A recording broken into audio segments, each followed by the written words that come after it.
The diaspora tax: how to recognize the invisible burden and reclaim your future. Nobody announced it. Nobody sat you down before you boarded that plane and explained the terms of the agreement. But the agreement existed. It lived in the eyes of those who watched you leave.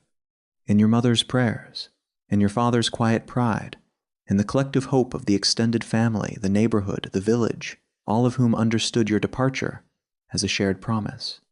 You left to succeed, and you have succeeded, or you are doing so day after day with a tenacity that those who stayed do not always see.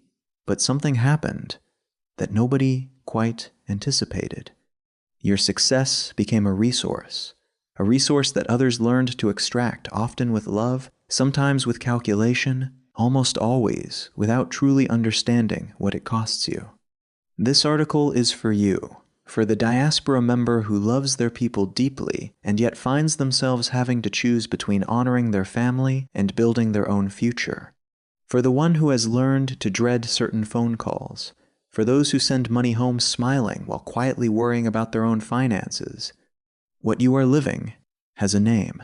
It is the diaspora tax, and it is time to talk about it, without shame, without betrayal, but with the full clarity your future deserves. What the diaspora tax actually is. The diaspora tax is not simply the act of sending money home. Remittances to countries of origin are one of the most powerful economic forces in the developing world. In sub-Saharan Africa, they often exceed official development aid. There is something deeply human, deeply solidarity-driven, and often deeply chosen in that act. The diaspora tax is something else. It is what happens when sending money stops being a choice and becomes a constraint, when the expected amount exceeds what you can reasonably give. When refusing triggers emotional, social, or relational consequences designed to bring you back in line, when your success abroad is systematically interpreted as a debt owed to those who stayed. It operates on several levels simultaneously.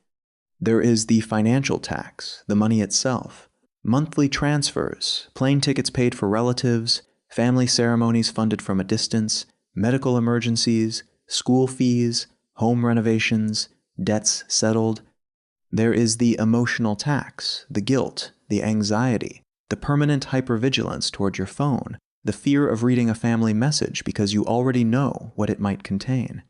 There is the cognitive tax, the mental space these obligations occupy, the constant calculations, the remote management of situations you do not control but are held responsible for.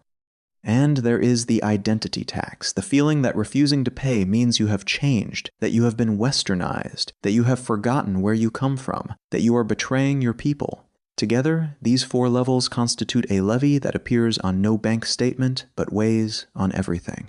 The mechanics of the tax, how it works. The diaspora tax does not impose itself by force. It imposes itself through well-worn mechanisms, often unconscious, sometimes deliberate. The myth of foreign abundance. The first and most fundamental mechanism is the idea that living abroad equals living in abundance. From the home country, life in Europe or North America looks like what one sees on social media. Clean cities, high salaries, infinite opportunities. What one does not see is the rent that represents 40% of the salary, the student loan being repaid for the 10th year, the retirement contributions, the insurance, the cost of living, the absence of family safety nets. The diaspora member often lives in an invisible form of relative poverty, wealthy in the eyes of those at home, financially pressured in the context where they actually live. This asymmetry of perception is the soil in which the diaspora tax grows. The debt of opportunity. The second mechanism is guilt through luck.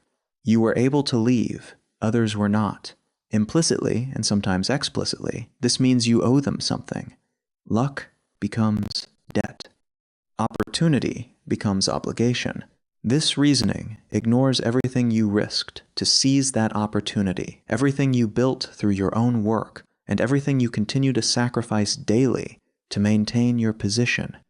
It transforms merit into guilty privilege and effort into undeserved luck. Selective solidarity. The third mechanism is perhaps